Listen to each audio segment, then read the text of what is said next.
Olá, galera! Sejam bem-vindos a mais um episódio aqui da Rio Podcast. Eu sou o Natan de Moraes, estou aqui com o meu amigo Sérgio Henrique. Olá, pessoal! Vamos começar mais uma temporada aqui do Rio Podcast com esse episódio novo no ano de 2024, direto da cidade de Ibaiti, a cidade rainha das colinas.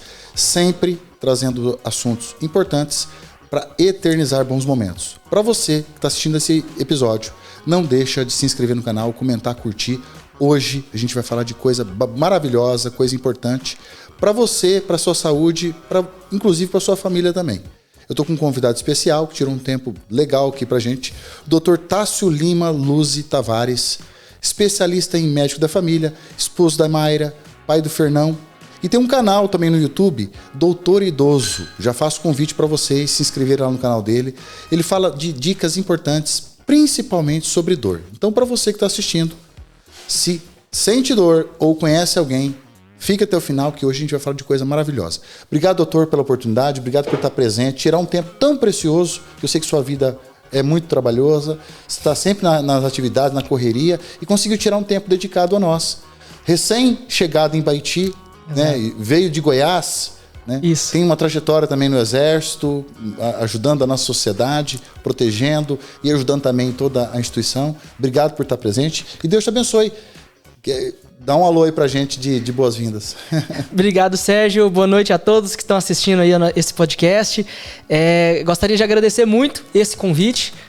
Quando eu recebi o convite, eu fiquei bastante feliz porque eu tô novo aqui na cidade de Ibaiti. Tem mais ou menos uns 3 meses que eu cheguei na cidade. Então, é bom para poder ir realmente conhecendo as outras pessoas, indo me integrando um pouco mais na comunidade e assim ir ampliando cada vez mais esses laços. Então, o que eu puder contribuir aqui com vocês, com perguntas, eu vou estar sempre à disposição. Então, muito obrigado mais uma vez aí pelo convite, por estar aqui fazendo parte desse podcast. Que bom, doutor. Eu fico muito feliz por você estar aqui. E de verdade, o maior intuito, né, hoje aqui, a gente sabe que vai ter informação, vai ter coisa importante para a sociedade, mas o maior intuito é eternizar esse bom momento. Acho que a sua trajetória aqui na nossa cidade só está começando. Seja muito bem-vindo em nome de toda a sociedade, da minha família, de todos os nossos amigos. Obrigado. Foi uma oportunidade incrível. Até porque você, realmente, a gente sabe que você é um cara ocupado e vai falar hoje para a gente de assuntos importantes. Né? Eu vi que você também é professor em geriatria e fisiologia, já deu, né, aulas nesse assunto, né? Mas hoje eu queria que a gente falasse, viu, doutor? Eu estava acompanhando o seu canal, seus meios de comunicação, inclusive convidando o pessoal de novo, Doutor Idoso, no YouTube, depois o pessoal vai lá se inscrever. E eu vi que você dá dicas assim muito importantes e de verdade, principalmente com relação à dor. De onde surgiu, doutor, essa iniciativa, esse espírito de ajudar o próximo com uma coisa tão amargurada que é a dor, né? Conta pra mim um pouquinho disso. Então, essa trajetória minha nas redes sociais, ela já tem quase 4 anos e começou na pandemia, como praticamente todo mundo digital no Brasil. Na época eu trabalhava na zona rural em Cristalina, Goiás, uma cidadezinha que fica mais ou menos uns 100 quilômetros de Brasília. Eu estava trabalhando lá por conta do Exército, eu me formei, o Exército me convocou, fui para lá para trabalhar como médico no Exército, e aí, junto, eu estava trabalhando na zona rural de Cristalina. E entrou a pandemia, e as pessoas pararam de ir nos médicos. Então, as pessoas com medo de toda a contaminação parou de ir e eu tinha sempre um desejo de ter um canal no YouTube, produzir vídeos, porque eu sempre gostei muito de falar, de ensinar. E aí, com isso, eu falei, vou montar um canal. E a ideia do Doutor Idoso é Doutor do Idoso. Era para poder fazer vídeos, falar sobre assuntos para poder ajudar a vida do público mais velho, que às vezes não tinha um cuidador, não tinha condições, que era mais ou menos o público que eu atendia. Um público que tinha uma condição econômica bem mais baixa, um pouco mais carente, eles moravam em assentamentos lá na zona rural de Cristalina, e aí o pessoal não estava indo para as consultas. Então a ideia era produzir vídeos para poder auxiliá-los em situações corriqueiras do dia a dia.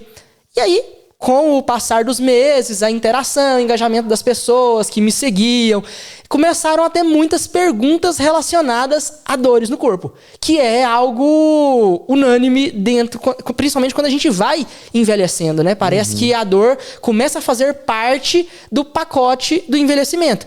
E hoje depois que a gente começa a estudar cada vez mais, começa a perceber que não precisa ser assim, né? Por isso que começou então a surgir esse interesse tão grande em fazer vídeos direcionados com dicas práticas para a gente começar a melhorar cada vez mais a qualidade de vida do idoso, porque dor não é da idade, você não precisa se acostumar com dores. E isso é uma das coisas que eu gosto muito de repetir e frisar, porque às vezes vai em algum outro profissional e fala, não, essa dor que a senhora tem aí na coluna, essa herniazinha de disco, isso aí você tem que acostumar com ela, que ela vai te acompanhar para a vida toda. E quanto mais eu vou estudando a parte de dores, inclusive hoje eu estou fazendo um curso de dor da UFRJ, e uma das coisas que eu mais tenho visto é que essas lesões que aparecem, elas são muito da idade, mas elas não necessariamente vão gerar dores. Então, o meu intuito no perfil, falando de dores, é isso. Trazer dicas práticas para esse público que é tão carente de informação, tão carente de atenção e que realmente precisa de alguém para poder falar para esse público. É um público relativamente órfão nas redes sociais.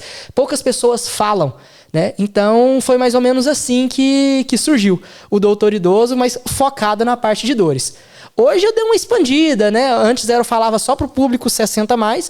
Hoje eu tenho pessoas que me seguem, alunas dos meus cursos que têm 35, 32 anos, que estão com dores no corpo e que querem já desde mais cedo já se organizar, preparar, cuidar da saúde para que isso não evolua, né? E eu acho que essa é uma tendência, melhorar a qualidade de vida sempre. Mas o público mais velho eu tenho ainda meu carinho e eu não largo, né? Eu acho que esse foi a minha trajetória, foi daí que começou tudo e que precisa desses tipos de informações mais bem orientadas, com uma linguagem simples, falada de uma forma bem fácil de entender, que eu acho que essa foi uma marca que eu comecei lá atrás, em 2020, e eu acho que isso aí merece ser mantido. Esse jeito carinhoso de falar com eles, né? Ainda mais que são heróis, né? Sim. Estão assim, na melhor idade. No melhor momento. E devem se sentir muito bem, né? Sim. Vamos falar de assuntos assim, top, pautas, que você vai me ajudar. Já Claro. A gente vai entrar em vários assuntos. Mas uma coisa assim que eu, como um cidadão médio, já tenho na minha cabeça, que sempre se mostrou para mim como um problema muito sério, mas um problema que às vezes a gente não sabe se tem cura ou não, ou poder de melhoria, é a fibromialgia. Uhum. A gente tem relatos, assim, principalmente do público mais feminino. Eu já ouvi falar de masculino, mas eu acho que o público mais que tem mais problema é o público feminino. E aos olhos dessas pessoas, eles muitas vezes tratam que é uma coisa incurável, irreparável, a pessoa vai ter que conviver com aquilo. Fala um pouquinho para nós, dentro da ciência moderna, dentro dos seus estudos, existem algumas maneiras da gente melhorar a sensação do pessoal que tem fibromialgia? Interessante essa sua pergunta, porque ela é muito frequente nas redes sociais, né? Sempre nos comentários, por mais que eu esteja falando de um assunto completamente diferente, alguém ainda vai lá e pergunta sobre fibromialgia. E os estudos e o entendimento da fibromialgia mudou muito. E ainda, né, com todas essas mudanças, ainda existem algumas desinformações que eu acho que vale a pena. Hoje, a fibromialgia ela não é considerada mais uma doença. Então, eu não tenho fibromialgia. Eu estou com fibromialgia. É mais ou menos igual a um sintoma de febre. Eu não tenho febre. Eu estou com febre nesse momento por conta de algum outro problema. A fibromialgia hoje ela é considerada um sintoma de qualquer outro tipo de doença que dá dor. Então, isso é interessante e importante da gente frisar, porque se eu falo pra você que você está com febre, você não vai ter febre a vida toda. É uma coisa pontual que pode ser tratada, pode ser resolvida. No caso da fibromialgia também. E esse entendimento da fibromialgia, de que ela é algo momentâneo que a pessoa está passando, abre muitas portas de possibilidades de que você não vai ficar refém disso pra sua vida toda. Você não vai ter fibromialgia ao longo de toda a sua vida e vai ficar sofrendo com isso. Porque hoje ela é considerada como um sintoma, como uma síndrome. Já tem casos de sucesso de tratamento da fibromialgia? Tem, existem vários, principalmente quando a gente começa a entender a origem da fibromialgia. Como é que ela surge? De uma forma mais resumida e mais fácil de entender, e é geralmente esses tipos de analogia que eu costumo fazer, porque é um assunto extremamente complexo. Com certeza. E a gente não está prescrevendo nada, nem dando um prognóstico. A gente está falando de uma bate-papo, né? Sim, exato. Mas de uma analogia bem simples, no caso da fibromialgia, acontece da seguinte forma. Primeiro é que o nosso cérebro que sente as dores e vai falar aonde está doendo. Tudo acontece aqui dentro, é como se fosse o chefe de uma empresa, chefe do seu trabalho. Só que o chefe, ele nunca toma decisões sozinhas, ele sempre precisa de informações de um secretário, de alguém que está ali mais próximo do que está acontecendo. Esse secretário nosso é a coluna. Então, todas as informações que chegam no cérebro vão passar por um secretário que está na coluna. Em cada uma das nossas vértebras existe um secretário e esses secretários vão informando o chefe. Quando eu sinto uma dor em algum local, essa dor teve alguma origem. O seu cérebro, o chefe, nunca vai criar uma dor do nada. Ele pode até interpretar a dor muito mais forte, muito maior do que ela realmente é. Né? Então, com esse tipo de entendimento de que o nosso cérebro, o nosso psicológico, não cria nenhum tipo de dor, a dor tem que estar vindo de algum local. No caso da fibromialgia, ela está vindo de micro machucados, pequenos machucadinhos que estão acontecendo no nosso corpo por vários tipos de motivos. Esses machucadinhos chegam para o secretário. O secretário já está tão de saco cheio de tudo que está acontecendo que ele começa a falar demais para o chefe. Ele começa a mandar muito mais informações do que deveria, de mais lugares que estão doendo, sendo que, na verdade, não tem muita coisa. Na parte médica, a gente chama isso de sensibilização. O nosso corpo fica muito mais sensível àquele sintoma de dor. Como eu falei que existe um secretário para cada um das nossas vértebras da coluna, né? Então existe o que nós temos 7 vértebras no pescoço, 12 na torácica, 5 na lombar. Então cada um deles tem um secretário. Só que chega num momento que um secretário começa a incomodar o de cima, o de baixo, e aí, de repente, uma faixa de secretários começam a falar que uma região toda está doendo, sendo que, na verdade, é só uma delas. A sensibilização ela começa a aumentar, começa a se expandir sempre dessa forma. Então, por exemplo, eu estou com uma lesão na L4, que é uma da região lombar. Os secretários que vão ficar envolvidos e vão começar a gerar dores é a L3, está logo acima, e a L5, que está logo embaixo. Então, é sempre muito segmentar. E a gente consegue ver isso no consultório. Eu estou com uma dor no joelho. A dor no joelho aqui nessa região geralmente está relacionada ali com L1, L2. Então, nunca vai fugir, de repente, do nada eu vou ter uma dor na planta dos pés por conta desse mesmo tipo de lesão. Elas são muito próximas, baseadas nesses segmentos que tem. Então, na fibromialgia, acontece dessa forma. Eu tenho pequenos machucadinhos, como, por exemplo, um mau jeito. Deixei cair uma coisa aqui no chão. Eu vou ter que fazer um esforço para poder virar. Se o meu corpo está fragilizado, está ressecado, está mais inflamado, esse movimento, às vezes abrupto, mais forte, vai criar pequenos estiramentos, igual quando você pega uma borracha ressecada e estica ela, a hora que você vê ela está cheia de rachadinhos. É isso que acontece quando o nosso corpo não está bem. Nós estamos perdendo flexibilidade, nossos ligamentos, nossos tendões estão ficando desidratados. Eles criam esses machucadinhos. Esses machucadinhos, por si só, vão gerar inflamação. Essa inflamação nada mais é do que uma tentativa do corpo de reparo, de conserto. Mas para consertar alguma coisa, a gente precisa de um monte de outras coisas. A gente vai precisar de nutriente, igual quando tem uma rachadura. Eu vou precisar de cimento, às vezes vou ter que quebrar a parede, poder arrumar alguma coisa.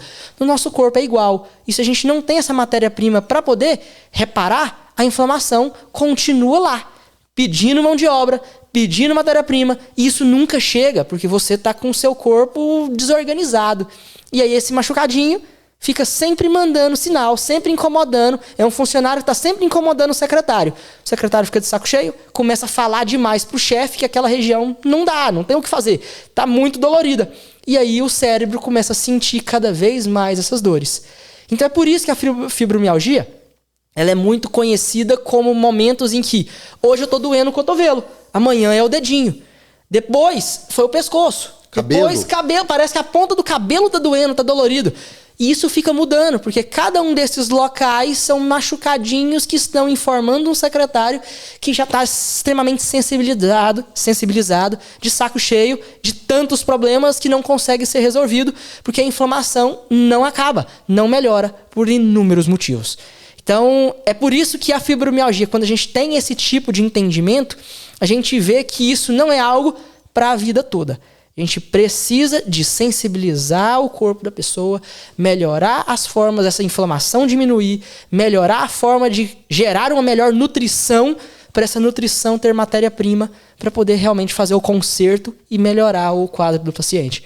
Então, com esse tipo de pensamento, a gente sabe que a fibromialgia ela é reversível, mas depende muito mais do paciente do que do médico, de um fisioterapeuta, de qualquer outro tipo de profissional. O paciente precisa realmente estar motivado, querendo, comprometido em fazer o que precisa ser feito para isso resolver. Mas é uma boa notícia ao ponto de que a pessoa não precisa se conformar que aquilo vai ser para a vida toda. Então eu acho que esse entendimento, essa atualização que está tendo de entendimento da fibromialgia, ela é extremamente grandiosa e positiva para o paciente que realmente se quer ver livre disso. Legal, doutor. Então ela tem aspectos nutricionais, primordialmente, e ela também tem algumas questões genéticas e fisiológicas envolvidas na prescrição da fibromialgia? Faz parte do indivíduo, do corpo do indivíduo, alguma questão genética que veio dos pais, ou uma questão individual? A parte genética ela está muito envolvida, praticamente em qualquer coisa. É difícil a gente falar algo hoje na medicina que não tem uma contribuição genética. A maioria das doenças a gente fala que elas são multifatoriais. É uma soma de pequenos pedacinhos, né, o famoso efeito centavo, tudo vai somando ali, de repente, quando você vê, deu uma conta muito grande por conta daqueles centavos que estão ali. Então, por causa disso, a genética sempre está ali envolvida, né? O sexo feminino é muito mais prevalente, tem muito mais casos de fibromialgias relatados na mulher e tem algumas explicações para isso, né? Principalmente a parte hormonal. O estrógeno, ele é muito inflamatório, então é um hormônio predominantemente feminino que, por conta da presença dele, ele acaba inflamando um pouco mais o corpo, né? O estrógeno ele é o hormônio da beleza feminina, ela tem uma sensação de bem-estar muito maior, mas ela tem essa consequência que às vezes ela melhora nos pontos e acaba prejudicando em outros. E assim, existem outras situações que acabam aumentando a produção de estrógeno, como por exemplo uma obesidade. Então geralmente quando a gente vê um homem com fibromialgia, geralmente ele está um pouco mais acima do peso, porque o tecido adiposo ele acaba fazendo um processo, dentro da fisiologia a gente chama de aromatização, que ela converte o colesterol e algumas outras substâncias em estrógeno.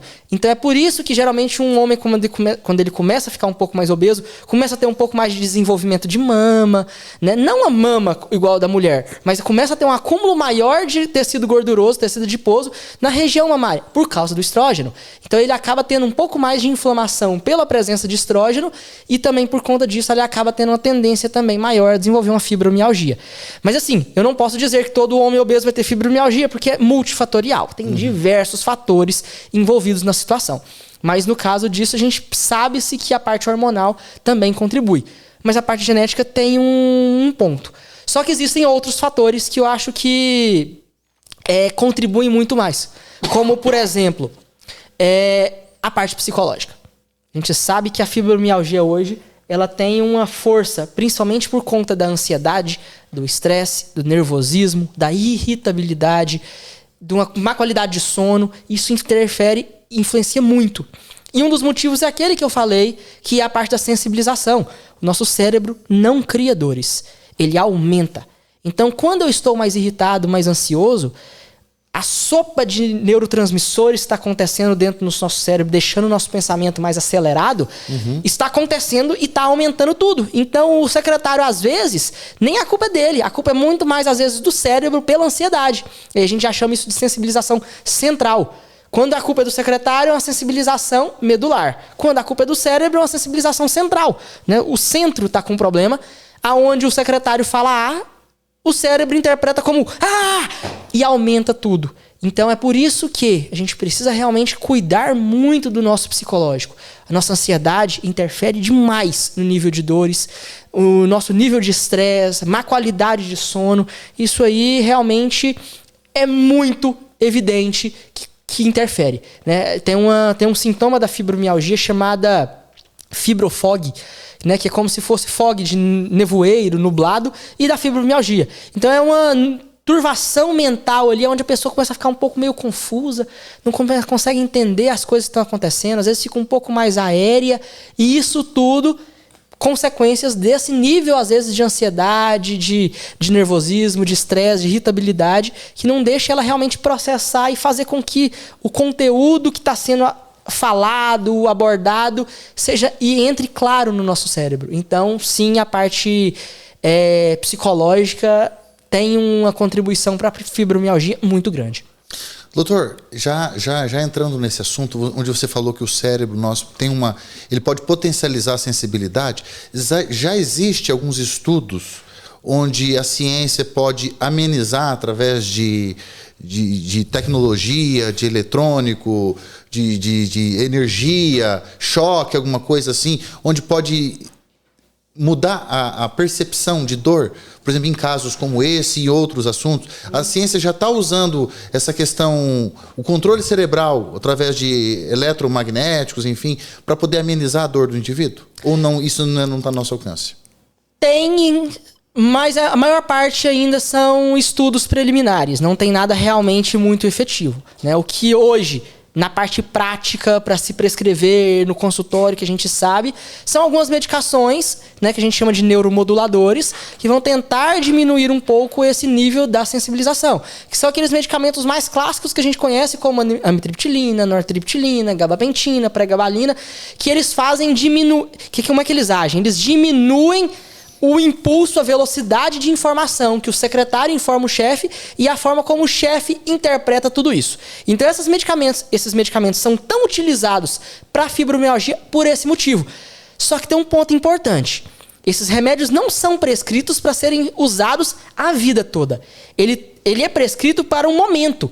A gente primeiro tem que desinflamar o paciente. Aí, às vezes, usa um anti-inflamatório, algum outro tipo de meio, como um gelo, uma bolsa gelada, uma bolsa quente. Tem as suas indicações para isso. Diminui a inflamação, depois a gente diminui a sensibilização para depois atuar no local. Não adianta nada eu querer fazer o paciente, por exemplo, melhorar a nutrição, melhorar a hidratação, melhorar a postura e tudo mais, se eu estou extremamente inflamado, se eu estou com um paciente com a sensibilização muito alta, porque eu estou pulando etapas. Eu tenho que fazer degrau por degrau, de cada vez indo uma etapa por vez, para que o nosso cérebro consiga resolver toda essa bagunça, né? Eu não consigo fazer uma faxina pegando primeiro algumas coisas que estão ali no meio da bagunça, depois eu vou ter que tirar. As coisas têm que acontecer numa certa sequência. Então isso é um ponto que é muito importante. As medicações hoje elas diminuem a sensibilização, mas antes eu tenho que agir de outra forma e depois da sensibilização eu tenho que ir para a próxima etapa. Eu não posso passar um remédio desse e o paciente ficar usando a vida inteira. É muito comum a gente ver isso no consultório e é triste, porque a gente vê que às vezes é como se o remédio fosse a resolução do problema, né? O tratamento fosse aquele. E não é uma etapa dele. Geralmente a gente deveria usar esses medicamentos por 3, 6 meses, dentro de uma sequência de tratamento prevista, fazer esse planejamento com o paciente, para depois tirar o remédio. Só que, mais uma vez, o médico também não faz isso sozinho, né? Eu preciso da contribuição do paciente, ele tem que estar querendo, tem que estar comprometido a realmente fazer parte disso. Teve um professor meu uma vez que falou, e eu achei que isso aí realmente foi bem... É um ponto de vista interessante de que, na verdade, o médico ele é um treinador. Ele não vai jogar. Realmente, o jogador que vai fazer tudo é o paciente. Então, se o paciente não estiver convencido de que ele precisa colocar aquilo em prática, que ele precisa fazer, não vai adiantar nada. Eu posso ter o melhor técnico, o melhor treinador do mundo. Se o jogador não estiver realmente empenhado em fazer o que precisa ser feito, seguir as orientações do treinador, não vai ter um atleta de qualidade. Então, eu acho que esse tipo de entendimento é extremamente importante. Mas todas essas medicações, elas são uma etapa do tratamento. Primeiro, eu vou fazer essa desensibilização, aí eu vou começar a desmamar, tirar os remédios para poder a gente ir para a próxima etapa, onde eu vou fazer o fortalecimento, maioria das vezes por meio de movimentos, de atividades físicas, de exercícios, para poder assim eu realmente ter a cura completa. Dá para falar em cura em fibromialgia? Dá. Do mesmo jeito que eu curo um resfriado, uma diarreia, eu curo.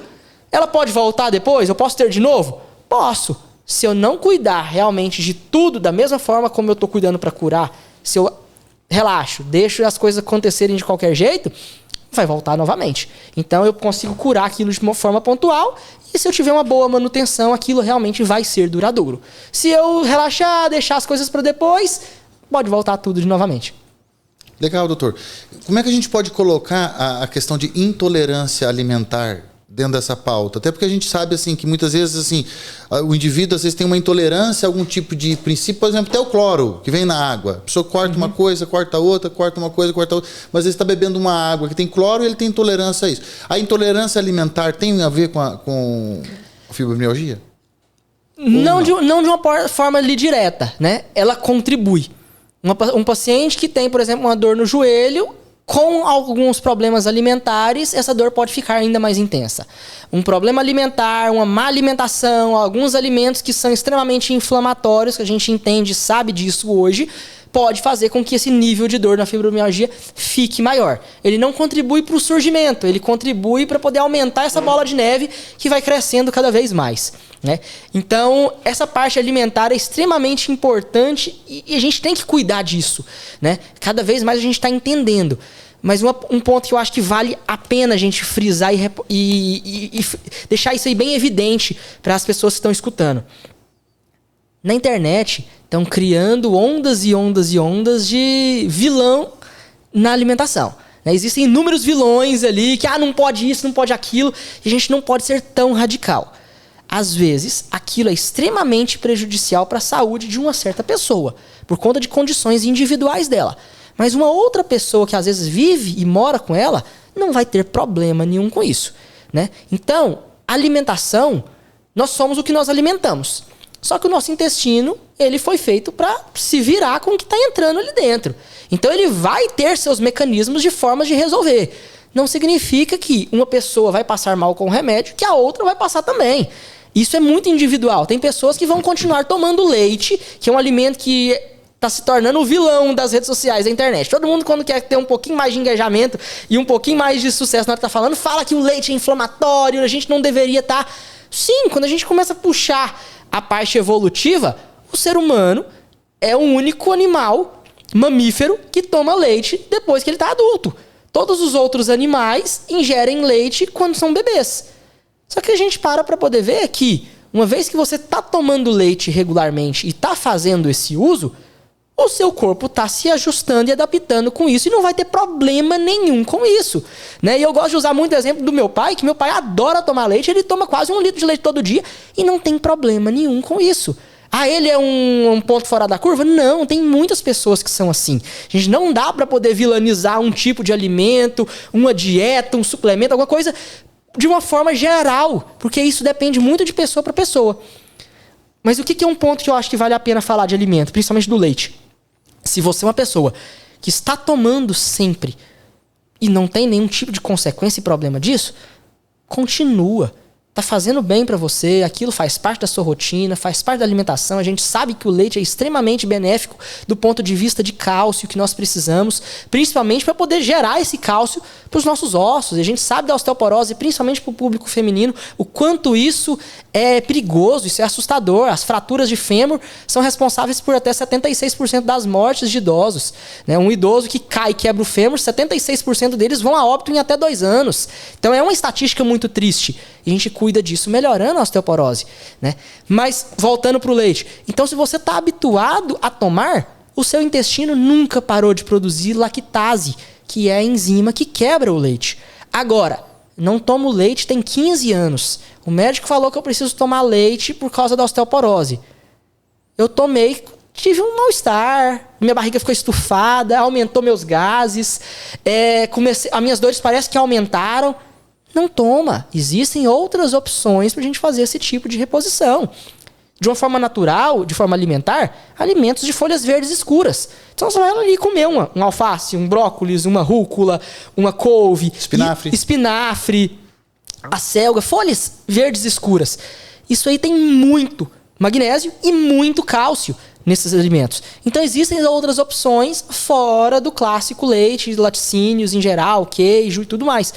Então, é muito pontual, é de indivíduo para de indivíduo. Eu não posso virar e falar que não, tem que parar, ninguém pode mais tomar. Cara, não dá, né? A gente não pode generalizar dessa forma. Isso acontece com qualquer outro tipo de alimento. A gente está conhecendo hoje umas substâncias chamadas Food Maps, é um estudo relativamente recente, né, que são alimentos que têm compostos, né, polissacarídeos, monossacarídeos, oligosacarídeos, que são moléculas de carboidratos muito longas, que fermentam no nosso intestino. Sim. Quando alguma coisa fermenta no nosso intestino, ele aumenta a proliferação de bactérias que vão trabalhar com esse alimento fermentado. Essa proliferação de bactérias pode sim aumentar a inflamação do seu corpo. Mas, mais uma vez, pode, depende de indivíduo para indivíduo, depende de alimento para alimento. Então, quando a gente procura na internet, às vezes tem pessoas que nunca ouviram falar desses food maps. Procura depois no Google, vai ter tabelas e tabelas de alimentos que fala para você eliminar, comer com moderação e os alimentos que você pode comer à vontade. Do ponto de vista de food maps. Não significa que é do ponto de vista sempre eu tenho que fazer minha dieta só naqueles que eu posso. Não. Como que funciona essa terapia para diminuir food maps, para poder diminuir a inflamação intestinal? Eu começo a tirar aqueles alimentos e fico ali por um tempo de mais ou menos ali uma semana sem esses alimentos. Depois eu vou reintroduzindo os alimentos que eu sinto falta. Às vezes uma pessoa não dá conta de comer uma alimentação, um almoço, uma janta, sem colocar um tempero com alho, cebola. E a gente sabe que alho e cebola tem muitos desses food maps. Então poderia, nesses casos, aumentar muito a inflamação intestinal, aumentar gases, aumentar dores. Mas se eu volto com o alho e com a cebola e eu não sinto nada, eles não são vilões. Aí eu vou para a próxima etapa, melancia. Melancia tem muito food map. Algumas pessoas têm dor de cabeça, tem um monte de coisa. Outras pessoas comem à vontade, não tem problema nenhum. Por isso que é muito individual. Então eu vou voltando os alimentos que eu tirei e vejo quais vão gerar aqueles sintomas que me levaram a procurar um médico, procurar uma orientação nessa parte alimentar, para que assim eu veja o que contribuiu para a minha dor, aquilo que não contribuiu para a dor. Agora, isso tudo são detalhes. Isso tudo são centavos. É muito mais efetivo para poder a gente fazer uma boa melhora de dores do corpo, uma melhora de qualidade de vida alimentar, quando eu sei preparar um prato de alimentação saudável, usando uma regrinha simples, sem precisar mexer com dieta preocupante, dieta super rebuscada. Como que eu faço isso? Você tem um prato redondo, vou partir ele no meio, metade desse prato tem que ser saladas, tem que ser vegetais, tem que ser folhas. Se você faz metade do prato com essas fibras, você não vai precisar nunca na sua vida fazer reposição de vitaminas, sais minerais e fibras alimentares. Você não precisa. Se metade, ponto. Primeiro ponto. Primeiro passo. 50% do seu prato em todas as suas refeições, que vai usar um prato, almoço e janta principalmente, precisa ter 50% de salada. Os outros 50%, você vai partir no meio, 25%. 25%, um quarto do prato, você vai colocar o seu carboidrato. E aqui um ponto importante. Evitar colocar vários carboidratos. Então, se eu estou colocando macarrão, é macarrão. Não é macarrão, batata e arroz. Se é arroz, não é arroz, batata, macarrão, mandioca. É um tipo de carboidrato naquela refeição. Para poder, assim, você ter ali um ponto. Porque quando você começa a colocar mais carboidratos, o nível de carboidrato naquela refeição vai acabar aumentando muito. Os outros 25% do seu prato você vai dedicar a proteínas. E aqui eu acho que é um ponto que vale muita atenção. Quando a gente estava falando de dores, eu falei daquela questão da inflamação. E a inflamação nada mais é do que um ponto que o nosso corpo está solicitando reforma. A gente vai precisar de matéria-prima e grande parte das vezes essa matéria-prima para o conserto de lugares que estão machucados, de dores que estão inflamados, é proteína, é aminoácidos. O nosso músculo é formado por aminoácidos que vão juntar e formar uma proteína. O nosso ligamento é formado por aminoácidos que juntam e formam uma proteína. Os tendões da mesma forma, cápsula articular da mesma forma, cartilagem da mesma forma. Tudo estrutural no nosso corpo, que é construído, é formado por proteínas, que são pedacinhos de aminoácidos. Então, a parte de 25% de carboidrato, a parte de 25% de proteínas no nosso prato, ele tem que ser muito bem preparado, de uma forma onde eu tenho pelo menos proteínas animais e proteínas vegetais. Para assim, eu ter o maior número possível de aminoácidos. Hoje, a gente sabe que existem os aminoácidos que são produzidos dentro do nosso próprio corpo. Então, nosso corpo produz alguns aminoácidos. Eu não preciso me preocupar com eles. O nosso corpo já produz naturalmente. Mas tem alguns outros aminoácidos que nós precisamos deles. Eles são chamados aminoácidos essenciais. Tem uma lista de um monte de nomezinhos esquisitos. Mas a gente precisa desses essenciais. E eu não consigo os aminoácidos essenciais comendo só um tipo de proteína. Então, se no meu prato eu tenho só um pedaço de bife de carne, de bovina, eu não vou ter todos os aminoácidos essenciais. Eu vou precisar, por exemplo, de uma leguminosa. Que aí entra feijão, grão de bico, soja, fava, ervilha. O azeite não conta com esse aminoácido, bom? Não, é porque azeite aí já entra na parte mais de lipídios. Tá. Né? O lipídio, ele também tem uma contribuição, quando a gente fala daquela pirâmide alimentar, tem uma partezinha ali que são os lipídios. E a gente precisa de ácidos graxos, que aí vem da parte do azeite. E aí ele também vai contribuir porque a gente precisa de lipídios para a produção de hormônios. Então, testosterona, estrógeno, progesterona, que são os hormônios sexuais, eles precisam de colesterol. Então a gente precisa desses lipídios exatamente para ter ácidos graxos para ir para uma outra parte.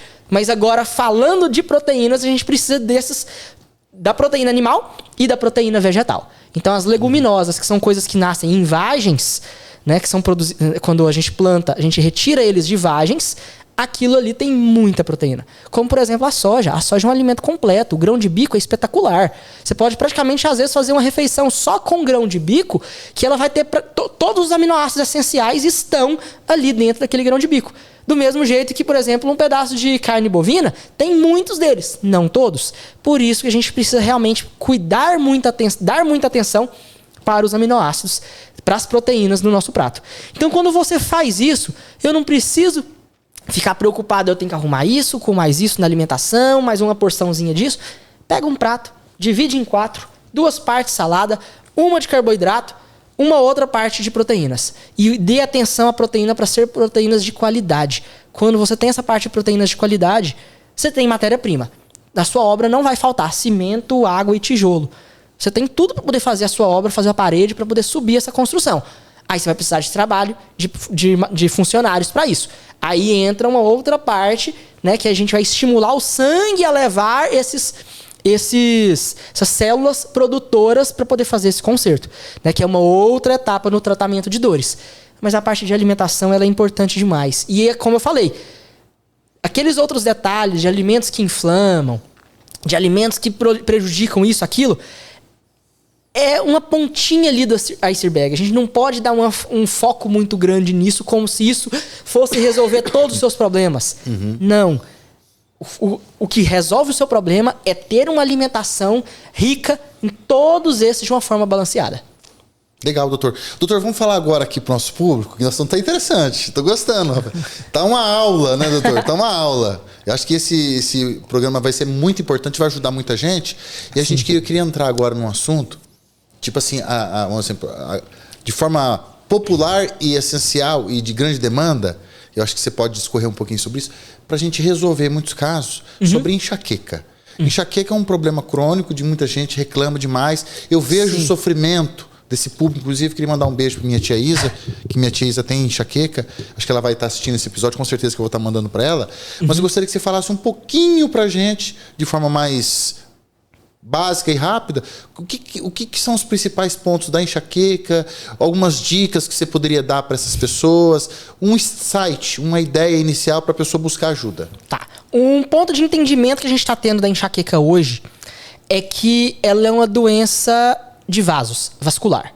Então, os seus vasos sanguíneos dentro da parte ali superficial, em volta ali do seu cérebro, por algum motivo eles criam uma vasoconstrição. O que é isso? Ele aperta e fica com o fluxo de sangue um pouco mais apertado. Por isso é aquela sensação de aperto, de peso na cabeça.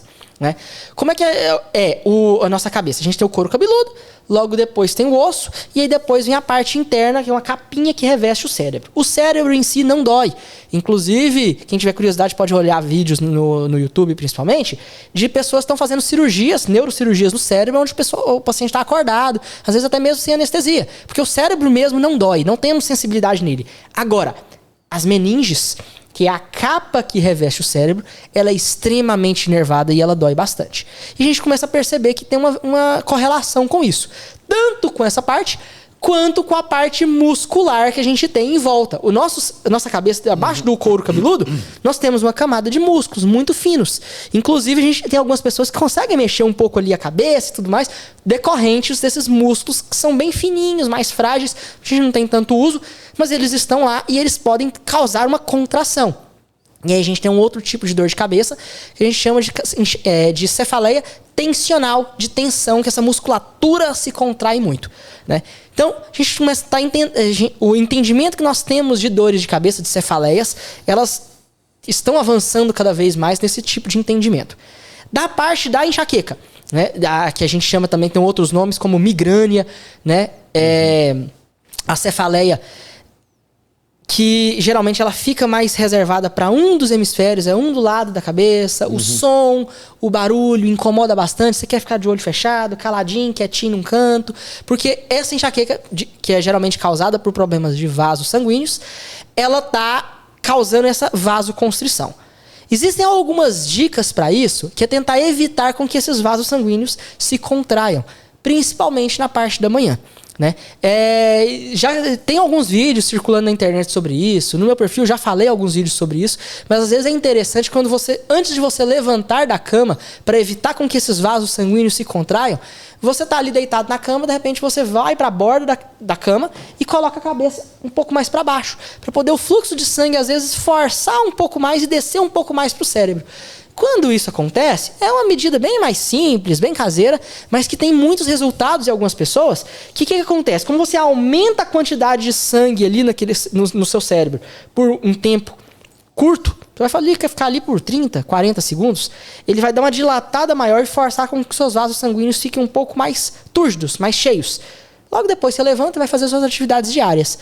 Com isso, você evita com que, caso tenha algum tipo de contração dos vasos, ele é uma contração que não vai gerar repercussão, impacto. Porque ele chegou a dilatar, na hora que ele contrai um pouquinho pela enxaqueca, a quantidade de sangue que vai fluir continua da mesma quantidade e não gera esse incômodo. Eu já tive algumas pacientes que pararam de ter crises de enxaqueca dessa forma. Né?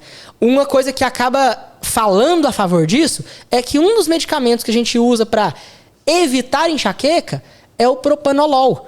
Que ele o propanolol, antigamente a gente usava ele para pressão alta, hoje ele tem outros remédios muito melhores, mas hoje a gente usa ele como um antiadrenalina. Ele diminui os efeitos da adrenalina no nosso corpo. Um dos efeitos da adrenalina é fazer com que os vasos acabem se dilatando. Se eu uso o propanolol para dilatar o vaso ele não vai ter essa contração, essa constrição, e aí com isso não dói. Então eu evito de ter essa constrição. Então é uma medida não farmacológica, não medicamentosa, que tem um efeito extremamente positivo para prevenir uma enxaqueca de pessoas que têm isso com uma certa frequência. Mas a enxaqueca ela tem um ponto genético muito forte. Não é todo mundo que vai ter. Geralmente tem pessoas na família que têm enxaqueca. Segundo ponto, o seu momento psicológico também interfere muito. Inclusive, pessoas que têm enxaqueca vão ter momentos em que vai ter muita enxaqueca, de repente parece que vai passar períodos sem. Porque a sua forma como você está psicologicamente, em termos de ansiedade, depressão, estresse, vai interferir nessa causa da enxaqueca. Então é um outro ponto que vale frisar. Se você está bem psicologicamente, está mais satisfeito com aquilo que está acontecendo ao seu redor, tá tendo uma boa vida, tá tendo situações de hobbies, de prazeres, você não tá ficando só ali preso na parte de trabalho, as chances de vir a ter uma crise de enxaqueca diminuem muito, né? Então esse é um outro ponto que vale a pena ser frisado na enxaqueca. Legal. Vários assuntos interessantes, né? Maravilhosos. Eu não sei se a gente poderia tocar nesse assunto, se é relevante, se é pertinente, doutor. Uma coisa que veio na minha cabeça agora aqui, de forma popular e abrangente, a gente fala um pouco de bruxismo. Você já estudou um pouco sobre isso? A consequência já no lado mais masculino, né? Acho que o bruxismo atua um pouco mais no público masculino. Tem algum estudo falando sobre isso? Existem algumas técnicas? Porque é um problema... É um problema mais de tensão, né? Geralmente, quando se está mais estressado, nervoso, ele gera a contração muscular do músculo aqui do masseter, que é o músculo da mastigação. Então, o bruxismo ele tem essa relação, né? Acontece de uma forma inconsciente, à noite, quando você está dormindo, e aí começa com o ranger dos dentes. Geralmente acontece em momentos em que você, às vezes, está muito cansado, passando por uma situação que você está ficando muito nervoso, às vezes não consegue dormir direito, aí acaba dormindo, e aí o músculo fica muito tenso. Então essa parte psicológica está relacionada diretamente com isso. Uma outra consequência que a gente tem que ter atenção para o bruxismo é algo que é pouco falado, que é a ATM, a disfunção da ATM, que é a articulação temporomandibular. Nós temos uma articulação da mandíbula. Ela, na hora que está movimentando para mastigar, ela tem uma articulação que tem cartilagem, que tem a cápsula articular, ela se movimenta como uma articulação de joelho. Ela não pega tanto peso. Mas quando você começa a estressar ela com o bruxismo, rangendo o dente, com a forma de uma tensão muito forte, e por várias semanas, vários meses, pode começar a gerar um quadro de dor. Parece que é no ouvido, parece que é na cabeça, e é uma dor meio confusa, que você não sabe bem aonde que essa dor está sendo. Quando isso acontece, às vezes o paciente procura achando que está com dor de cabeça, achando que está com enxaqueca, porque às vezes isso acontece principalmente de um dos lados. Dificilmente vai ter a disfunção da ATM dos dois. E aí parece muito com uma enxaqueca, como você fala, é tensional. Mas quando a gente vai ver, é a ATM. Como que eu sei, de uma forma mais fácil, assim, para poder procurar um médico ou procurar um odontólogo, né, um dentista, que geralmente é quem trata da disfunção de ATM, é colocar a mão bem nesse lugarzinho onde tem um buraquinho na hora que a gente abre, forma um buraquinho bem na frente do ouvido. Sim. A hora que você aperta e você movimenta a mandíbula e dói bastante, possivelmente essa cartilagem, essa articulação está inflamada. E geralmente pacientes que têm bruxismos têm uma tendência a ter muito mais disfunção de ATM. Né? Uma forma da gente tratar o bruxismo seriam relaxantes musculares para poder relaxar essa musculatura na hora que estiver dormindo, para ela não ficar tão tensa. Outra é usar plaquinhas, para evitar o ranger dos dentes, e assim a gente afasta um pouco mais, e aí a articulação não sofre tanto nessa hora que você aperta. Então existem algumas técnicas, alguns procedimentos que podem ser feitos, às vezes um desgaste do dente, de um lugar que está batendo ali dente com dente primeiro, e aí quando ele bate primeiro de um lado e o outro fica meio que no ar, um encosta, o outro não, mesmo que seja 1 milímetro, um dos lados da articulação vai ser mais forçada do que a outra. Então ela tem uma tendência maior a inflamar. Se tiver bruxismo, então, somou mais uma etapa que vai causar uma disfunção dessa ATM de uma forma muito maior. E é algo que é bem desconfortável, né? Isso acaba incapacitando. Às vezes a pessoa acorda com um mal-estar, com uma dor de cabeça esquisita, uma dor no ouvido, vai no médico, olha, não tem nada, não está inflamado, mas o que é que está acontecendo? Então é algo que também a gente precisa dar atenção e não pode ignorar completamente, não. Legal, doutor. Aproveitando, doutor, falando desse lado dor, né? Com as questões da modernidade, tecnologia, as novas profissões do momento, o que seria importante a gente citar hoje, que existe mais demanda no seu dia a dia como médico e como profissional que tem esse carisma mais pela dor? Qual que é a correlação entre a tecnologia, essas novas profissões, onde a pessoa senta igual a gente aqui, um pouquinho mais torto? O que a gente precisa relevar e tocar no assunto agora nesse bate-papo? Postura. Né? Eu acredito que a postura, ela precisa ser muito valorizada nesse ponto, né? Tem um estudo disso, que é a ergonomia, né? Os profissionais que trabalham com essa parte de ergonomia, que é disposição, como que está o corpo. E com toda essa questão mais de tecnologia, mais de home office, a pessoa mais em casa, mais sentado na frente do computador, ou hoje o computador está sendo substituído pelo smartphone, pelo celular. Então isso tudo a gente precisa ter um pouco mais de atenção. E aí eu acho que dois pontos que merecem muito destaque é pescoço e lombar. Pescoço, por conta que nós temos um músculo muito forte que trabalha demais, que é o coitado do trapézio. Eu falo muito desse músculo do trapézio porque ele pega desde a base aqui do nosso crânio. Então a gente tem o osso, vai pegando aqui osso. Na hora que começa a ficar macio, esse já é uma ponta do trapézio. E esse trapézio ele vai descendo, ele abre até fixar nesses 2 pontinhos de ossos que nós temos atrás do ombro, nas costas, ele se fixa lá. E depois ele desce até lá embaixo, na última vértebra do tórax. Então é bem ali aonde se fixa uma ponta do diafragma. Então aonde tem tórax, até onde tem costelas saindo, o trapézio faz esse formato de losango, que quando a gente gira ele um pouquinho para o lado, ele tem um desenho de um trapézio, por isso que tem esse nome. Né? Então ele é um músculo muito grande. E cada porção desse músculo, por ele ser muito grande, ele não age como um músculo só. Ele age como porções. Cada um desses pontos do trapézio, ele age de uma forma diferente. Na respiração e principalmente na sustentação do peso do pescoço. Então, algo que a gente tem visto hoje cada vez mais é que nós precisamos, às vezes, resguardar um pouco o trabalho do trapézio em algumas situações para poder ele ter um pouco mais de qualidade. Porque ao longo do dia, para sustentar o peso da cabeça, que é muito grande, ele faz muita força. Então, o nosso pescoço ele tende a pesar. A cabeça é pesada. O trapézio ele puxa seu pescoço para trás e fica segurando ali. É como se tivesse uma coisa pendurada e você está sempre segurando aquela corda. Imagina você segurando isso o dia todo. Então você precisa dar momentos de relaxamento para esse músculo, né? Então, alguns tipos de profissões e trabalhos onde você fica com a cabeça sustentada por muito tempo, você precisa de um encosto de cabeça. E aí aqui eu vou dar um ponto muito importante, que são pessoas que dirigem. Motoristas, às vezes de ônibus, de caminhão, que trabalham... Uber, que trabalha muito dirigindo, ou pessoas que vão fazer uma viagem muito longa, de horas, 4, 5, 8 horas de viagem na frente do volante. Para que serve aquele encosto de cabeça do banco? O nome já diz, para encostar a cabeça. Você pode passar e olhar. Segundos ou minutos? Não, contínuo.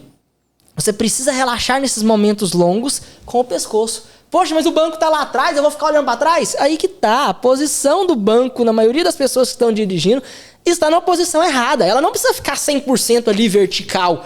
Não, ela pode ficar um pouquinho mais inclinada para trás. Mas o encosto de cabeça é para você encostar a cabeça e assim você relaxar durante esse longo período de tensão. Principalmente na hora que você está dirigindo. Deixa eu ver se eu entendi, doutor. Um exemplo assim, eu estou dirigindo há bastante tempo, né? E aí, em determinado ponto, eu vou tentar dirigir um pouquinho mais assim, no caso. Não é bem com a cabeça para trás. Ela tem que ficar olhando para frente, mas com o encosto encostado na sua cabeça. Ah, você relaxa para trás. Você vai relaxar a cabeça para aqui. Na hora que você tá lá, o encosto, e você encosta a cabeça nele, ele tá aqui na frente, você continua com o pescoço reto, olhando para frente, dirigindo normalmente. Aqui. E a cabeça tá lá apoiada. Quando você faz isso, você alivia a tensão do trapézio e você aumenta um pouco a tensão dos músculos aqui anteriores para poder eles manterem a posição. Com isso, você melhora o relaxamento do trapézio, melhora o fluxo sanguíneo nele, e esses aqui da frente que não trabalham tanto vai ter ali um pouco de contribuição, e geralmente esses músculos, eles não têm um quadro de dor tão intensa, né? Agora, a parte posterior, o trapézio, é quando você vai ter, por exemplo, um torcicolo e todo esse mal-estar, a cabeça pesada, o movimento do pescoço tá pesado, tá doído, tá um movimento meio travado, isso tudo acontece por causa do trapézio, né? Então esse é um ponto que eu acho que vale a pena a gente ressaltar. Legal. Para quem trabalha sentado, computador, edição de vídeo, pode olhar como que são essas cadeiras mais modernas, aquelas sofisticadas, gamers e tudo mais. Tudo tem um travesseirinho ali atrás. Aquele travesseirinho, bem apoiado os braços. Os braços apoiados, principalmente cotovelo. A gente não pode deixar o cotovelo boiando para baixo na hora que você está digitando. Não, ele tem que estar apoiado. O cotovelo tem que estar apoiado para as mãos estarem firmes. E aí na hora que você estabiliza o cotovelo, você estabiliza o ombro. E estabilizando o ombro, o seu trapézio também não fica esticado. Lembra que eu falei que o trapézio ele se fixa nos 2 pontinhos de ossos que a gente tem aqui no ombro atrás? Se o seu ombro está mais caído, o seu trapézio está mais esticado. E aí assim também diminui o fluxo sanguíneo nele, ele acaba sofrendo mais, acaba inflamando mais, machucando mais, gerando mais dor. Então quem trabalha, gamers, que joga, edição de vídeo, cotovelo apoiado para aliviar um pouco mais a tensão do trapézio. E aquela almofadinha não é à toa. Ela não tá ali para enfeitar e deixar a cadeira bonita. Ela tá ali para você apoiar a cabeça. Mas não é apoiar a cabeça para trás, porque senão você teria que botar a tela lá em cima. É apoiar aqui na frente, né? E na altura certa. Na altura dos olhos. A parte de cima da tela tem que ficar na altura dos olhos. Para poder o olho ir mais para baixo, não para cima. Porque quando você faz isso, você também sacrifica muito mais o trapézio. Então, grande parte das dores e desconforto de ombro e pescoço estão relacionados com esse músculo, que ele é um gigante. É um músculo muito grande. E ele tem muitas funções. Outro ponto também que vale a pena falar na parte de postura, de quem tem dor em ombro, dor em pescoço, é a postura para dormir. Nós passamos várias horas dormindo. Com certeza. Né? Às vezes, importantíssimo isso aí. E principalmente quando você tem dores. A altura do travesseiro é importante a gente falar? É isso que eu ia bater na tecla. Quando a gente vai dormir, se você procurar no Google, e aí tem alguns probleminhas ali nisso. Você vai pesquisar qual a posição correta para poder dormir. Tem um monte de coisas falando que a posição correta para dormir é de lado, um travesseirinho no meio das pernas e tal, e tal, e tal. Quando você não tem dor, não tá passando por nenhum tipo de problema e tudo mais, ok. É uma posição ok para se dormir. Quando você tem problemas de dores em pescoço, ombro, braço, cotovelo e lombar, e joelho, ou seja, praticamente essas articulações do nosso eixo principal aqui, tudo, você precisa dormir de barriga para cima. Tem que ser nessa posição. E tem um motivo para isso. A nossa coluna ela não é reta. Ela tem curvaturas naturais. A gente tem a nossa coluna cervical, ela tem esse tipo de formato. O rosto está olhando para lá. Então ele tem esse formato aqui que a gente chama de lordose, que é a posição de um lorde, né? Mais esticado, nessa formação curvada. A nossa torácica, que é atrás do pulmão, ela tem uma posição de cifose, que é uma posição de sifu, de meditação, por isso tem esse nome, então ela fica mais curvada. A nossa lombar, ela volta a ter uma posição de lordose, e a gente tem aquela entradinha ali, logo em cima do bumbum, que tem essa posição. E aí a sacral, que é ali onde termina no cóccix, ela tem a posição de cifose, mas ela é mais curvadinha e tá ali dentro da bacia. Show! Beleza. Essa curvatura, ela precisa ser respeitada. Quando a gente deita no colchão, se o colchão for adequado para o seu peso e para a sua altura, isso também é uma outra ciência que também tem desenvolvido bastante. Densidade, aquela coisa que é a densidade do colchão. A densidade do colchão ela é trabalhada para poder absorver esses pontos mais pesados. Qual que é o ponto mais pesado do nosso corpo? Bumbum e as costas atrás do pulmão, que é os pontos que a gente tem a cifose. Então elas vão afundar. As outras partes elas vão ser preenchidas. Então a sua lombar vai ser preenchida. O pescoço, ele não vai ser preenchido pelo colchão. A gente vai ter que preencher ele com um travesseiro. E aí entra, então, os travesseiros, que são os anatômicos cervicais. Ele tem a conformação exata da nossa coluna cervical, para poder manter essa forma. Quando você dorme com um travesseiro certo, que é um anatômico cervical, que tem essa curvatura, você não vai ter ronco, você não vai sentir falta de ar, você não vai ter pesadelo, e você vai aliviar a tensão do seu trapézio. A maior parte das pessoas que falam eu não consigo dormir de barriga para cima porque eu ronco, porque eu tenho pesadelo, porque eu sufoco, é porque tá dormindo com o travesseiro errado. Compensa investir no travesseiro, então? Compensa. É um travesseiro que você vai ter que investir ele uma vez a cada 2, 3 anos, porque ele tem uma durabilidade muito grande. Ergonômico é o nome do travesseiro? Travesseiro anatômico cervical. Anatômico cervical. É fácil. Daqui a pouco eu já vou comprar um desses. Na internet tem vários, né? E quando você arruma isso, o que ele faz? Ele vai manter a curvatura do pescoço. Na hora que faz isso, ele abre o caminho das vias aéreas. Então nem se você quiser forçar um ronco com esse travesseiro, você vai conseguir. Porque a abertura tá completa. É aquele que faz um fundinho, assim, uma barriguinha dentro? Ele é mais alto na frente, na hora que você vai colocar aqui. Depois ele e mais baixo na cabeça. Para poder fazer essa forma. E aí a cabeça fica jogada para trás, o pescoço para frente. E aí a entrada de ar fica muito maior e relaxa o trapézio. Relaxando o trapézio, você não vai ter torcicolo, vai melhorar as dores de tensão, às vezes, do dia a dia. Às vezes, o lugar que você está trabalhando não tem tanto cuidado com ergonomia e tudo mais. Às vezes, você acabou deixando um pouco mais de atenção, deslizou um pouquinho ali na posição. Mas na hora que você for dormir, pelo menos nessas 8 horas de sono, 6 a 10 horas de sono ali, você vai estar tendo um sono de qualidade. Então, é algo que vale a pena demais. E a tecnologia trabalha em prol da nossa saúde, né? Esses estudos, quando eles conseguiram realmente calcular a curvatura e fazer isso de uma forma sequencial, em série industrial, isso vem só para poder agregar. Então já o pessoal que está nos assistindo já deve procurar a primeira coisa daqui a pouco, trocar o travesseiro. Trocar o travesseiro. Fala de novo. Travesseiro é ergonômico. Anatômico cervical. Anatômico cervical. Isso aí é primordial. Primordial para o bem-estar humano. Seja vocês com dor ou sem dor. Com dor você precisa, é obrigatório. Se você não tem dor, você já pode começar a investir nisso, né? Prevenir. E educar o corpo a dormir de barriga para cima. Eu acho que essa é uma etapa que quanto mais novo você fizer isso, melhor vai ser. Eu passei por isso, né? Eu comecei a ir estudando, vendo quanto que isso era importante para a saúde do idoso, mas eu comecei a ver o quanto isso é difícil de mudar. Você tem que reeducar. Eu tive algumas alunas dos meus cursos, né, de dores na internet, que chegaram a ficar 3 semanas insistindo para dormir de barriga para cima e não consegue. Porque imagina, uma pessoa que tem 75 anos, ela dormiu de bruço ou de lado por 75 anos. Ela mudar essa posição para dormir em 1, 2 semanas é uma mudança muito grande e muito difícil para ela. Ela tem que reeducar. O corpo dela vai estar sentindo falta de algumas coisas. Existem técnicas para isso, né? Como, por exemplo, colocar, travesseiro, cobertores enrolados do seu lado para poder ficar encostando. Amarrar não adianta. Não, amarrar não. Mas fazer tipo um bercinho, que eu falo. Você igual coloca almofadas. Né? Igual bebezinho. Coloca almofadas ali do lado para você não girar, para você ter algo encostando na sua lateral. E ficando cada vez mais naquela posição até você acostumar. Isso. E aí você... Nas primeiras noites vão ser difíceis, seu olho não vai pregar, você às vezes vai ficar lá com o olhão aberto e não consegue dormir porque você quer girar. Mantém, insista. O que você não pode é falar assim, não, cansei, gira. Aí você perdeu tudo que você fez. Então insista, vai, uma hora o seu corpo vai adormecer. As primeiras 2, 3 noites vão ser com a qualidade um pouquinho mais baixa. Mas depois você vai colher os frutos disso. Eu tive uma aluna, muito engraçada a história dela. Ela...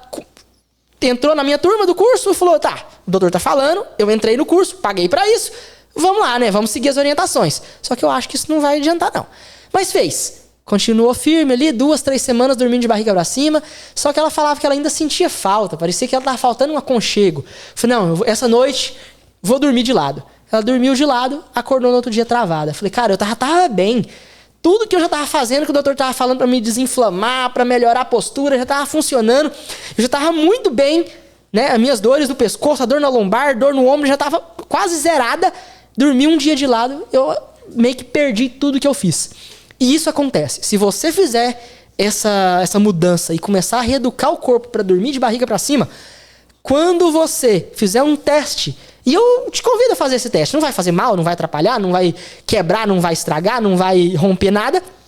Mas você vai ter um dia seguinte meio dolorido. Porque você vai perceber o quanto que o seu corpo reage negativamente a uma postura errada.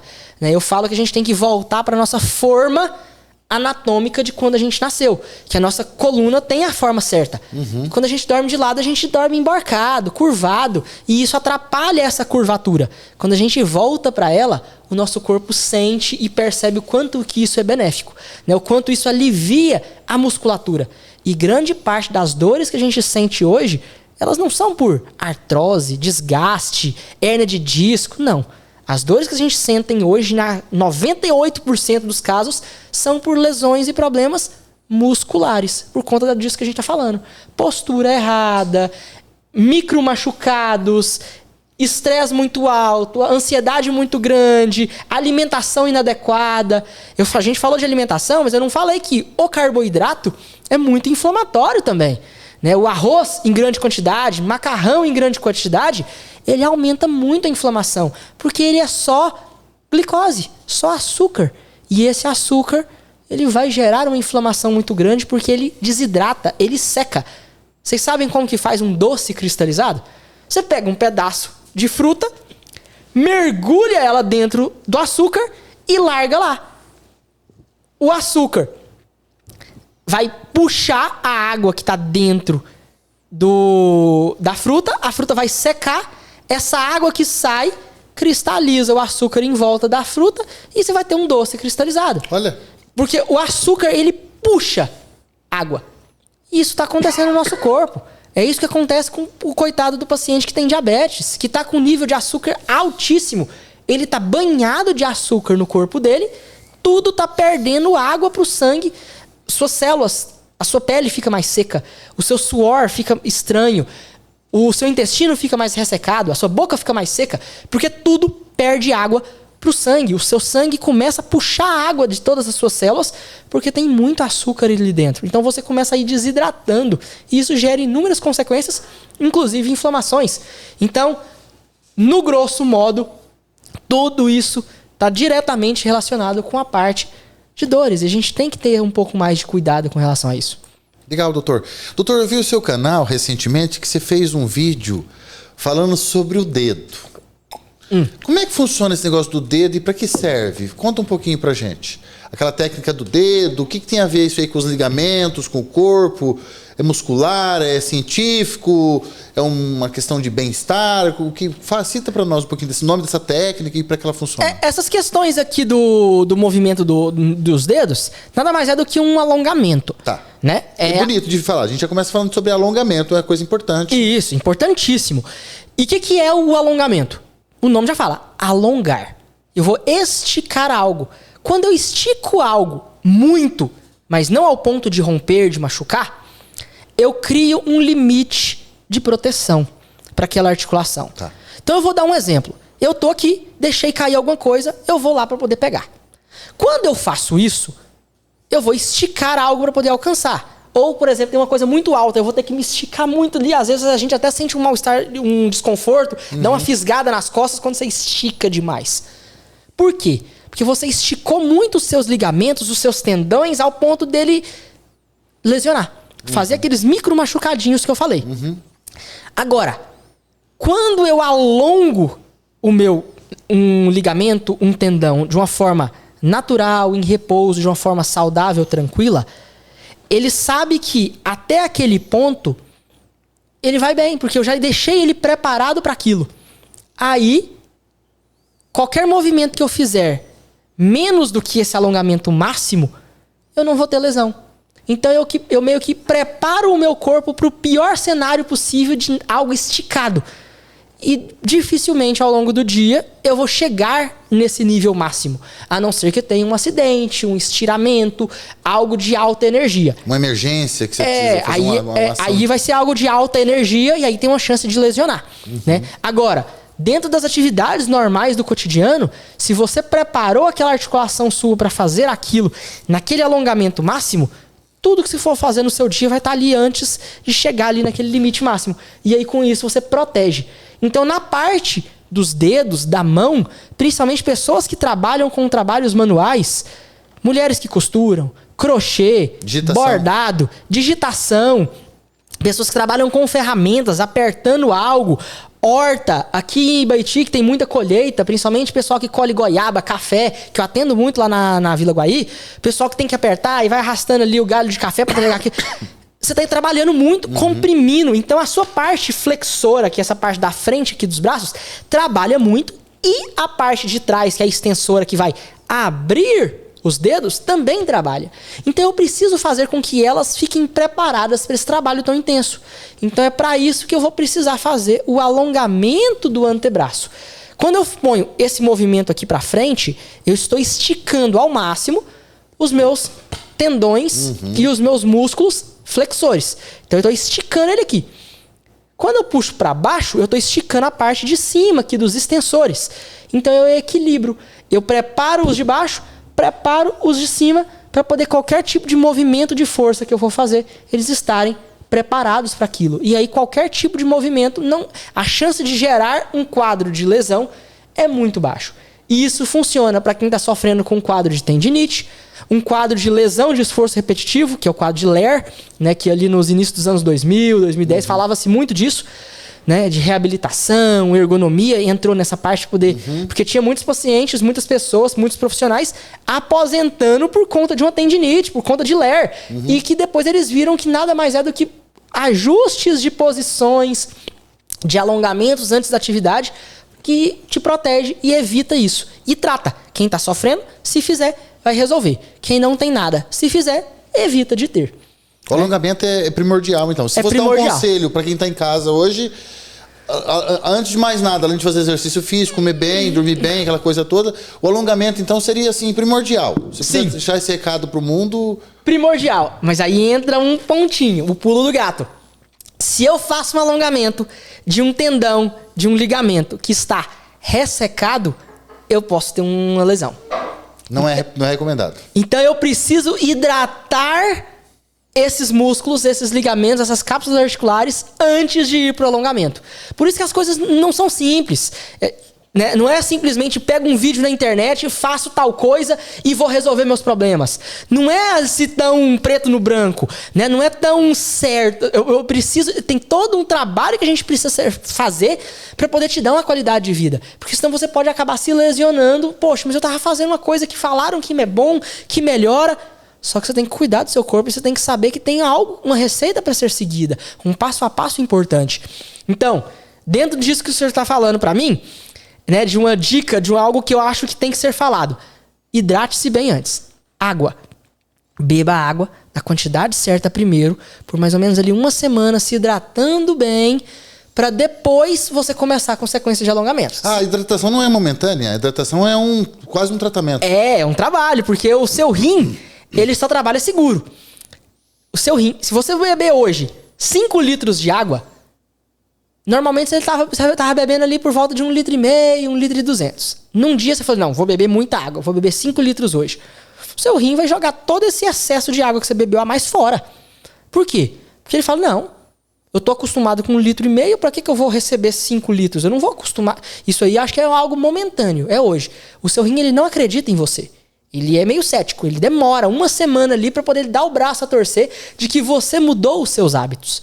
Então, quando uma pessoa começa a beber água hoje, da quantidade certa, ela vai muito no banheiro. Ela vai fazer muito xixi nesse primeiro momento. Porque o seu rim vai jogar tudo fora. Ele não acredita em você. Por que ele não acredita? Porque ele tem um limite. Ele cria qual é o ponto seguro de água que ele está tendo todos os dias. Porque ele sabe que aquilo ele vai manter no seu corpo para ser distribuído. Se a quantidade de água diminui abaixo disso, ele vai pedir, vai sentir sede. Se baixar demais, você pode desidratar e vai ter que fazer uma reposição venosa. Você vai ter que ir pro soro porque você desidratou demais. É o que acontece quando a gente tem vômito, diarreia, que perde muita água e o seu rim não consegue segurar porque o intestino e o estômago não tá aceitando. Então a gente vai pro soro. Mas quando ele perde um pouquinho ali de água, te dá sede, você vai lá beber.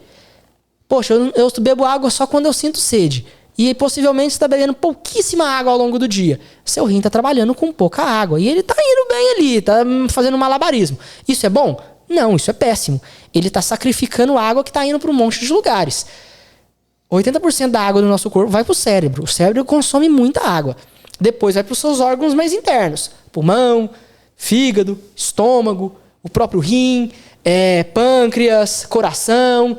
Por último, essa água vai pro coitado do músculo e dos ligamentos e das cartilagens. Então as suas articulações sofrem muito. Se você não está hidratando bem ao longo do tempo, é aí que vem o desgaste das cartilagens. Então muita água é essencial. Beber bem água Beber água bem é essencial para você hidratar. E aí quando você começa a insistir que você está bebendo água na quantidade correta do seu corpo, o rim começa a falar, eu estou jogando muita água fora. Eu estou desperdiçando isso. Eu vou aumentar um pouco esse nível. Por um pouquinho. E aí, a partir de uma semana, ele começa a ir subindo e aceitando mais água. É a partir de uma semana, hidratando bem, que você vai começar a diminuir as suas idas ao banheiro. E aí, o rim vai começar a segurar água. É nesse momento que ele começa a segurar água, que ele começa a ter água para poder colocar para os outros locais do corpo que estavam desidratados. Então, o seu estômago vai funcionar melhor. Às vezes, o seu quadro de gastrite, de queimação, é porque você estava desidratado. O seu fígado vai começar a trabalhar melhor. Então, às vezes, o acúmulo de toxinas no seu corpo, a gota, é porque seu fígado está trabalhando meio seco. O seu pensamento, às vezes, está meio confuso, sonolento, ou não está dormindo direito. Pode ser porque o seu cérebro estava sem água. O seu intestino não estava ressecado, não funciona direito. Estou indo no banheiro uma vez a cada 5 dias. É porque o seu intestino está sem água. Quando ele volta a hidratar, o funcionamento vai ficar muito melhor. E depois, a sua articulação vai começar a receber fluido, lubrificante, para poder fazer com que o movimento seja muito mais liso. E aí é nesse momento que entra o alongamento. Que você pode esticar os seus tendões e os seus ligamentos tranquilamente para prepará-los sem correr o risco de lesionar. Né? A água serve como se fosse o óleo do motor do carro. Ela serve para hidratar. Ela é um fluido lubrificante para as nossas articulações e um fluido de funcionamento para o nosso corpo. Um bebê tem 95% de água no corpo dele. Essa porcentagem vai caindo ao longo da nossa vida porque nós vamos esquecendo de beber água e o nosso rim vai lidando e vai se virando com o que tem. Porque se ele ficar pedindo água demais e você não beber, ele vai sofrer, chega no momento em que ele desidrata e você precisa ir pro soro. Né? Precisa fazer uma hidratação venosa. Por isso ele vai abaixando a exigência. Só que isso tem seus sacrifícios. A pele vai começando a dar ruga, a pele vai ficando mais ressecada, a pele vai ficando mais frágil, o olho vai ficando mais seco, o olho vai ficando mais amarelado, a boca vai ficando mais... A saliva vai ficando mais espessa, o intestino funciona diferente, o coração vai começar a bater diferente, às vezes vai dar uma arritmia, o sangue vai começar às vezes a ter um aumento de pressão, tudo porque tá faltando líquido que não tá sendo distribuído porque o rim trabalha com o que ele tem. Ele faz milagre com pouca água. Eu tenho pacientes que falam, nossa doutor, eu bebi hoje 2 copos de água para tomar o meu remédio de manhã e para tomar o remédio à noite. E você já viu como que idoso bebe remédio? Ele pega o comprimido, põe na boca, pôs um golinho, engoliu, acabou. Não toma mais água. Não toma água. Fica tudo ressecado. E vai ressecando. E é por isso que a gente vê que o funcionamento vai ficando prejudicado. E, naturalmente, o nosso cérebro, quando ele vai ressecando e vai envelhecendo, ele começa a perder os impulsos. O nosso centro de sede começa a parar de funcionar. E não funciona tão bem. Eu tentei pedir pra ele muitas vezes. Chega no momento que desiste. E não tem uma técnica pra gente adaptar isso aí na vida a vida, no dia a dia? Tem uma técnica, um estudo que você recomenda, assim, uma maneira da pessoa se adaptar? Na verdade, ela tem que beber água rotineiramente. Então ela... Amarrar uma garrafa d'água no pescoço? Hoje tem os relógios, né? Os smartwatches que te avisa para beber água de tempos em tempos, né? Te avisa, você já bebeu tanto de água ou não. Colocar despertador, né? Depois que eu comecei a falar disso, o celular do meu pai desperta de 2 em 2 horas, para poder ele lembrar que ele tem que ir Toma um copo d'água, ele tem que ir tomar um copo d'água. De 2 em 2 horas ele sabe que ele vai lá tomar um copo de água de 2 em 2 horas. Pega um copo cheio, bebe de guti-guti, se você consegue, tem pessoas que não. Então bebe ali um pouquinho, espera, depois bebe de novo. Mas se você não consegue beber água de guti-guti, em vez de 2 em 2 horas, bebe de hora em hora. Mas o importante é beber com frequência. Quando você faz isso, você vai meio que reeducando novamente o seu cérebro a sentir falta da água, e aí você vai lembrando. Né? Então hoje a gente pode usar a tecnologia a nosso favor. Os smartwatches, despertador no celular, botar garrafinhas na sua mesa da cozinha. Então eu tenho que beber água de 2 em 2 horas. Então vão dar, se eu fico acordado ali por volta de 16 horas, são 8 garrafinhas. Eu coloco a quantidade em cada uma das garrafinhas, essa quantidade depende do peso, né? Então é o seu peso vezes 46. 46 ml por quilo de peso. Então aquilo lá vai dar a quantidade de água que você precisa tomar no dia. Você divide isso por 8, você vai saber quanto que você tem que tomar de 2 em 2 horas. Uma pessoa de 100 quilos tem que tomar 46... 4 litros e 600. 4 litros e 600. Isso. Aí você divide por 8 e aí você tem uma noção de quanto que você tem que tomar de 2 em 2 horas. Você põe aquilo lá nas garrafinhas ali na sua mesa ou na sua geladeira, você sabe que você tem que beber aquilo ali ao longo do dia. Então é uma forma de ir organizando de uma forma visual e prática para conseguir beber. Tem uma técnica japonesa, eu parei de ver esse vídeo agora, mas teve um tempo que estava me perseguindo esse vídeo nas redes sociais. Os caras falam que o japonês bebe um copo de água de manhã, e isso evita não sei quantos tipos de doença, até de madrugada também é bom beber água, porque não sei o que, não sei o que. Tem alguma coisa a ver com isso ou não, cientificamente falando? Tem a ver com a hidratação. Com a hidratação. Agora, de madrugada é um ponto que não é verdade. Não é verdade. A gente não pode mais beber água à noite. E isso também é uma coisa que eu acho que tem muitos pacientes que fazem errado e isso contribui para um problema. Refluxo. Se você não tem problema de refluxo, não tem problema nenhum, continua aí. Mas caso venha a desenvolver refluxo, isso é uma coisa que você tem que parar. Né? Não existe como você se hidratar de madrugada. Deu aquela cedinha de madrugada. Porque se você se hidrata bem ao longo do dia, o seu corpo sabe que você está naquele momento de madrugada, está dormindo. Você não vai precisar de água à noite. O seu rim é sábio. Ele consegue reservar. Por isso que a gente não acorda toda hora para poder ir fazer xixi. E quando a gente acorda, a bexiga tá estufada. Por que você não vai de hora em hora de novo ao longo da noite? Porque o rim segura a filtração dela é mais lenta, ele começa a deixar passar um pouquinho mais de água ali, não filtra tudo, para ele ir sendo filtrado aos poucos ao longo da noite, para que no final da noite, na hora que você acordar, tenha filtrado tudo que precisava, mas para você não desidratar. E à noite, você está dormindo, você está quieto, você não está tendo esforço, não está tendo movimento muscular, sua respiração está mais calma, seu batimento cardíaco diminui. Então, com isso, sua demanda, seu metabolismo abaixa. Então, a sua necessidade por água cai também. Então, o rim consegue lidar com tudo isso. Se você hidrata bem, de 2 em 2 horas, ao longo do dia, e toma essas 8 tomadas, 2 horas antes de você comer, você pode parar de beber água, espera 2 horas para deitar, deita, dorme a noite inteira e não vai ter necessidade, você não vai ter sede, porque você se hidratou bem ao longo do dia e o seu corpo está bem hidratado. Eu te ofereci água com gás na hora que você chegou, doutor? Não foi à toa, não. Queria que você tomasse uma água com gás, mas você não quis. Você não quis porque você não gosta ou faz mal, não é recomendado? Não, é questão de paladar mesmo. Tá. Água com gás, então, pode ser considerado um hidratante? Pode, é água. A única coisa que aconteceu é que botaram CO2. O que é CO2? O ar que a gente expira. Então a água com gás não faz mal nenhum, não prejudica nada, não piora estômago. Não. É tudo mito. Água é água. Então, sem problema, pode usar. Bom, graças a Deus, que aqui eu tomo bastante água com gás. E eu comecei assim, até uma técnica minha. Porque eu tava com esse problema de se hidratar, muito mal, igual quase idoso, um golinho cedo, um golinho à noite. Nem na hora do almoço não tava tomando. Aí eu comecei a colocar água com gás no meio dessa história. Sim. E comecei a me sentir bem. Então, assim, a hora que eu tô enjoado de água normal, eu tomo água com gás. Eu vou sair num sol quente, eu levo uma água com gás, eu me sinto melhor. Ótimo. Enjoei com água com gás, eu espremo um limão na água com gás e aí já toma ali sem açúcar. Certo. Então tô conseguindo introduzir a minha hidratação na água com gás. Isso. Só um outro detalhe nisso. Para você se hidratar com líquido, o líquido não pode ter calorias. Então esse é um ponto interessante. Quando chega qualquer coisa no estômago, o estômago ele não sabe o que é líquido e o que é comida. Ele sabe que chegou alguma coisa ali para ele e ele vai liberar as enzimas para poder quebrar. Quando chega algo no seu estômago que não tem calorias, ele sabe que ele não vai precisar fazer uma digestão que vai gerar energia. Então ele não vai precisar quebrar carboidrato, não vai precisar quebrar proteína, não vai precisar quebrar lipídio. Então é algo mais neutro, inerte. Nesse ponto, o estômago interpreta como água. Então ele vai te hidratar. Então, dito isso, café não hidrata, refrigerante não hidrata, cerveja não hidrata, chá não hidrata, chimarrão não hidrata, porque aquilo tem calorias. O uso de qualquer tipo de ervas e alguma coisa vai mudar o nível calórico daquele alimento, daquela água, daquele líquido. Quando ele chegar no seu estômago, aquilo vai ser tratado como alimento. Então ele não vai servir propriamente dito para uma hidratação.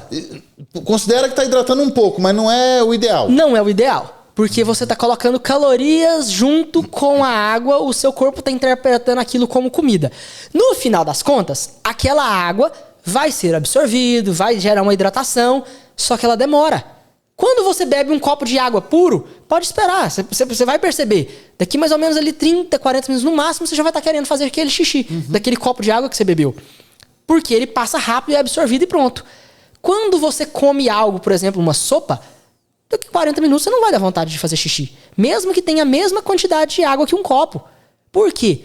Porque aquela água está sendo tratada como um alimento. Então ela vai percorrer estômago, vai percorrer intestino, antes de ter uma absorção pura de água. A água vai ser absorvida, vai te hidratar, mas ela está sendo tratada como alimento. Então ela não é uma hidratação rápida. Ela é longa, demorada. A gente não pode comer só comidas secas, a gente precisa de umas comidas às vezes um pouco mais úmidas, porque também a gente precisa dessa água na hidratação. Mas quando a gente fala daquele cálculo que eu falei, aquilo é de água pura.